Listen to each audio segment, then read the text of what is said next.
정책과 역사가 함께하는 시간, 전우용의 사담입니다. 재작년에 개봉했던 영화 박열, 많은 분들이 기억하실 겁니다. 核と共に死ねるなら私は満足しよう。絶対忘れないから！絶対忘れないから！忘れないからな！ 일본 여성 가네코 후미코가 한국 독립운동가로서 활동했다는 사실 처음 알게 되신 분들도 많을 거고요. 가네코 후미코 외에도 한국 독립운동에 기여했던, 그래서 한국 정부에 의해서 독립유공자로 포상받은 외국인이 70명이나 됩니다. 그동안 이제 많은 분들이 몰랐던 외국인 독립유공자에 대한 이야기, 그리고 그에 앞서 우리나라 독립유공자 포상 정책의 역사, 이런 것들에 대해서 이야기를 나눌까 합니다. 독립기념관 김영목 선임연구위원님 모셨습니다.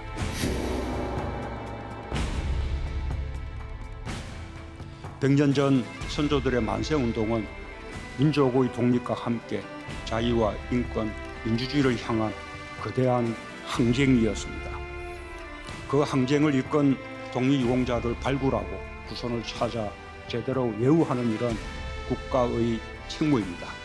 자기들도 굉장히 어려운 생활을 했는데 한국에 나와서 역으로 우리의 독립운동을 지원해주는, 정말 한국인보다 한국인을 더 사랑하는, 한국을 더 사랑하는 그분들이 그런 희생이 있었기 때문에 오늘날 우리 사회가 존재하는 것이고.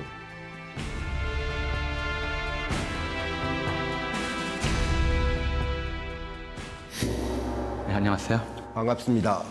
오늘 이런 귀중한 자리를 마련해 주셔서 감사합니다. 무슨 말씀을요. 우리 그런 말이 오랫동안 인구에 회자됐어요. 친일하면 3대가 잘 살고 독립운동하면 3대가 망한다. 그래서 이런 식의 이른바 식민 잔재 청산을 못하고 친일 반민족 행위자들 처벌을 못했을 뿐만 아니라 독립운동가들에 대해서 마땅한 예우를 하지 못한 것이 궁극적으로 이제 그 당시 표현은 그랬습니다. 민족 정기를 훼손하는 일이었다.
반민특위가 이제 해산된 것에 대해서는 모두들 가슴 아파하시는데, 사실은 반민특위 해산과 더불어서 굉장히 중요했던 것이 독립유공자들에 대한 포상과 서훈이었는데, 정부 수립 후에도 이게 이제 제대로 안 됐단 말이죠. 일단 그 절차 왜 그렇게 됐는지, 또 그러니까 어떤 정도의 포상과 서훈이 이루어졌는지 좀 먼저 그부터를 말씀을 해주시죠. 궁극적인 원인은 뭐 우리가 좀 속된 이야기로 채탄투족부터가 잘못 끼어들었죠. 그러니까 48년 대한민국 정부가 수립되는 과정에서 독립운동 세력들은 배제가 돼버리고 오히려 이제 부일하거나 친일을 했던 분들이 권력을 잡게 되고, 일각에서 굉장히 많이 비판 여론이 일었던 부분이 뭐냐면, 독립유공자 공적심사를 친일 오점이 있는 사람들이 하는 경우가 적지 않았다, 이런 거였잖아요. 그분들이 자기들이 과거에 잘못 저지른 이런 것을 오히려 숨기게 되고 은폐하려고 하고, 나아가서는 독립운동 세력들이 사회적인 영향력이나 이런 걸 정대하는 것을 철저하게 억압해 버렸기 때문에 이 보훈 정책이라고 하는 것이 자리를 설 수가 없었던 것이죠. 친일 문제를 60년대까지도 그렇게 심각하게 생각 안 했던 부분들도 있어요. 그렇죠. 예. 그 부분이 아마 결국은 이제 우리가 오늘날 와서 들여다본다면은 뭐 고양이한테 생선 맡긴 객이다. 그런 비판들이 저는 충분히 나올 수 뭐 심지어 이제 뭐 그런 얘기들이 돌았잖아요. 독립유공자가 친일파한테 사정해야 되는 그런 시대가 왔다. 해방됐는데 뭐 해방 전에는 오히려 거들떠도 안 봤었는데 해방되고 나니까 친일파한테 이렇게 저렇게 봐주십시오라고 선처를 부탁해야 되는 그런 세상이 왔다고 이제 하는 이야기까지 돌 정도로 뭐 그 심사 과정에서도 오히려 그런 문제도 좀 있었다고 지금 알고 있는데요. 그러니까 우리 한국인 독립운동자조차도 제대로 이제 선양하지 못하고 표창하지 못하고 예우하지 못하다 보니까 이제 실제로 보훈처에서 외국인 독립운동을 선정해 놓고도 국민 여러분에 충분히 알리지 않은 게 많았던 탓인 것 같아요. 사실 이제 여러 이제 외국인 독립운동가들이 있는데 일본인 독립운동가 한 사람 좀 소개를 해주시죠. 뭐 대표적인 부분이 우리 독립운동가들을 무릎에 일련했던 후세 다치제라고 하는 그 일본 변호사 협회로부터도 굉장히 핍박을 받고 하는 속에서도 28 독립운동 조선청년 대표단부터 무릎에 일련을 해서 심지어 여기 서울까지 와서 그렇죠. 우리 사상운동이나 이런 부분들 다 자기가 변론을 하는데 앞장서고 그런 측면에서 보면 정말 우리가 독립운동이 인권, 자유, 평화라고 하는 거기에 가장 부합하는 인물이 저는 후세 다치제 같은 인물.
근데 실제로 이제 후세 다치제라는 이름을 아는 분이 몇 분이나 될지 모르겠어요. 한국 독립운동이 갖는 세계사적 보편성을 좀 발견하는데도 이런 분들이 기여한 바가 굉장히 큰데요. 왜 그동안 우리 이제 외국인 독립운동가들에 대한 이제 선양 사업을 좀 소홀히 했을까요? 거기까지 인식을 못했던 것 같아요.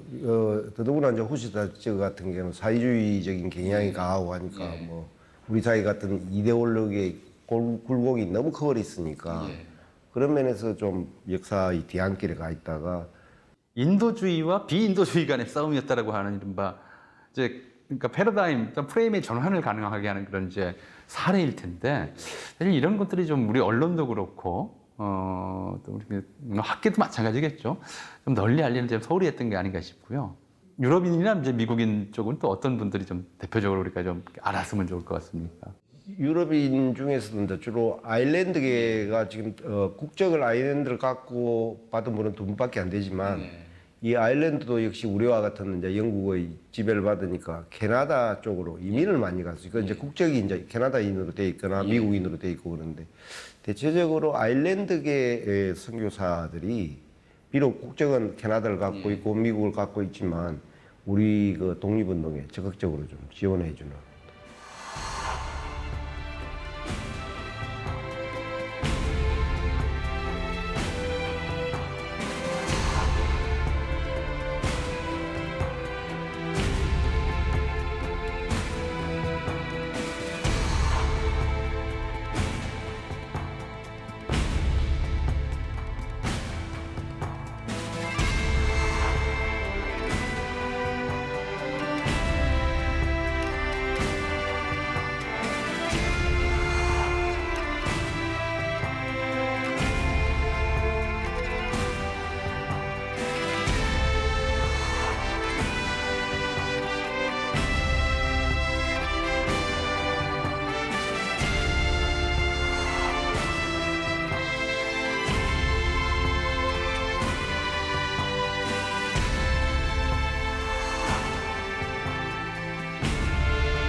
선교사들이 갖고 있는 어떤 그 인식 자체가 확실히 우리보다는 지구촌 시대라고 하는 시각이 오늘날 본다면은 정말 한국인보다 한국인을 더 사랑하는, 한국을 더 사랑하는 그런 인식을 가졌던 것 같아요.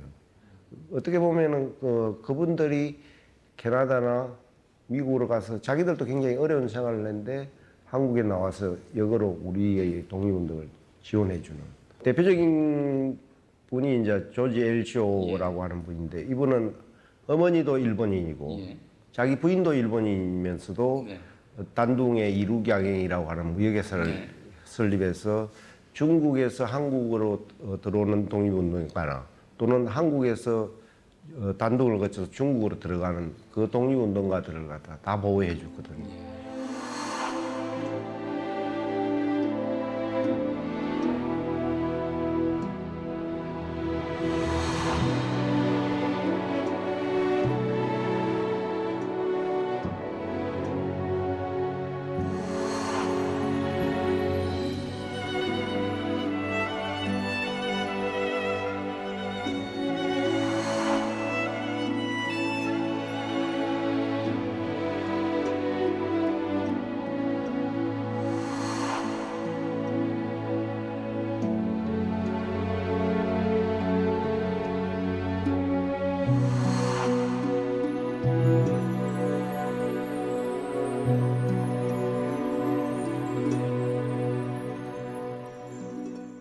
양행이라고 하는 게 이제 무역상인데 무역상 겸 뭐 경우에 따른 호텔 같은 경우도 겸하고요, 그죠? 호텔도 하지만 주로 많이 하는 게 이게 상품 거래하고 무역 상황이라고 보면 되겠죠. 그러니까 이제 그 이륙양행이 단둥에 있으니까 거기는 이제 영국인이니까 일본인들이 함부로 출입할 수 수색도 못하고 그런 것을 이제 이용을 했고 그래서 임시정부가 만들어지고 나서 국내에서 독립운동 자금들이 임시정부로 갈 수가 있었고 또 임시정부 요원들이 국내로 올 때 그 거점을 이용해서 국내에 임시정부의 활동을 또 선전하는 이런 이제 이륙양행에 송금하고 상품 결제 대금으로 이제 꾸며서 송금을 하면 이륙양행에서 그것을 이제 임시정부로 보내고 이런 방식의 이제 독립운동 지원이었던 거겠죠. 이제 조지 엘쇼 같은 경우에는 그것 때문에 뭐 나중에 이제 뭐 곤욕을 치른다거나 뭐 이런 사례가 있습니까? 당연히 공력을 치르고 그래서 나중에 복건성에 가서 사망을 해요. 그러니까 이제 일본에서 영국에 계속 압력을 가하니까 영국도 자제를 해라 그러는데 되지가 않으니까 영국도 거의 뭐 포기하는 상황으로 가는 것 같아요. 그러니까 더 이상 견디지를 못하고 뭐 그 어네스트 메델과 비슷한 좀 처지에 놓여 있었던 셈이겠죠. 그렇죠. 예.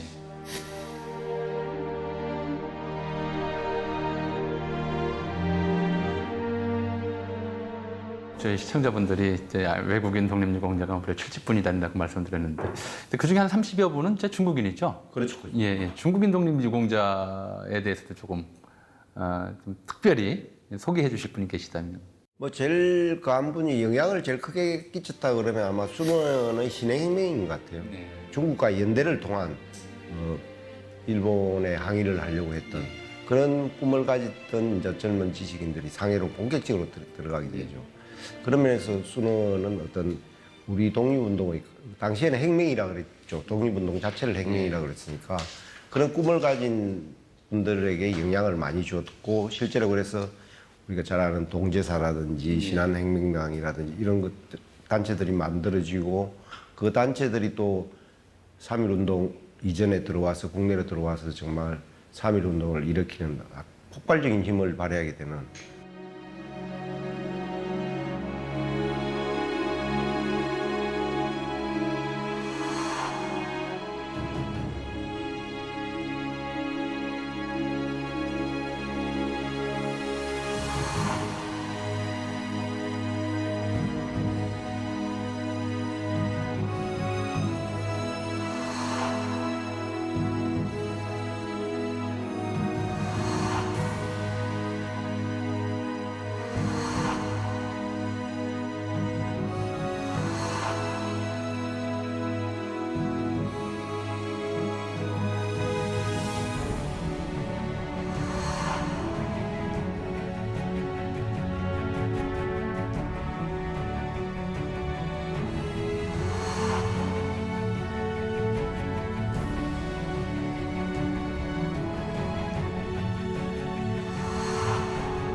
또 다른 분 혹시 계시다면?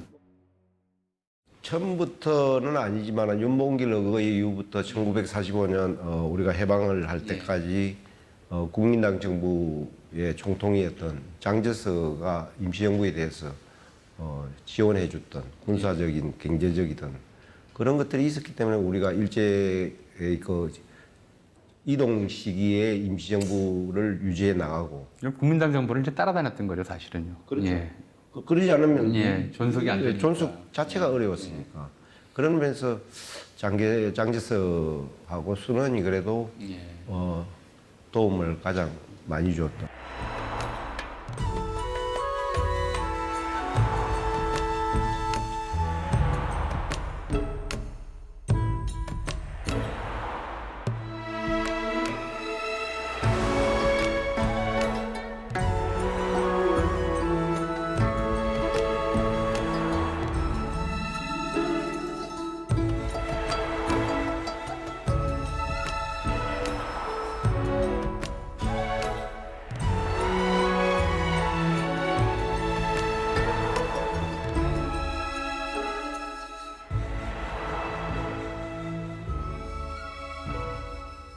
삼일운동 100주년을 맞아서 우리 정부에서 하고 있는 일 중에 하나가 이제 해외 독립운동가 후손 발굴, 해외 독립운동자 발굴 및 그 후손들 포상 이런 거를 좀 추진하고 있는 것 같은데요. 해외 독립유공자들 다 발굴해야 될, 찾아야 될 그런 상황 아닌가요?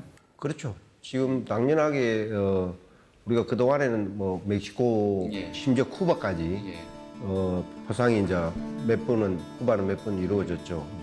보다 폭넓게 전체적으로 외국에서 어떤 네트워크가 형성이 되고 우리는 너무 우리 일국사회만 묻혀 있어가지고 국내나 중국 이 정도로 이야기하는데 실제 당시에 그 움직였던 움직임을 보면은 우리가 잘 아는 장인환 전명은 그 이제 스티브든 암살을 하고 장인환이가 연해주로 가게 되고 이런 그 네트워크들이 대한민국민을 중심으로 해서 원동 지부를 만든다든지 그게 벌써 뭐 1910년대에 그런 조직들이 있었거든요. 그런 측면에서 좀 저는 세계 정체 속에서 어떻게 움직여 갔는가. 그러니까 실제로 이제 당시 일제강점기 그 독립운동 양상을 보면 북중국, 만주, 러시아 일대까지 쭉 이제 펼쳐져 있었는데 아직도 그런 걸 생각해 보면 저 해외 독립운동가 발굴은 아직도 좀 더 필요한 일이 아닌가 싶은데. 1919년 3월부터 5월까지 한반도 전역에 대한독립 만세의 함성이 가득했습니다. 100년 전 선조들의 만세운동은 민족의 독립과 함께 자유와 인권, 민주주의를 향한 거대한 항쟁이었습니다.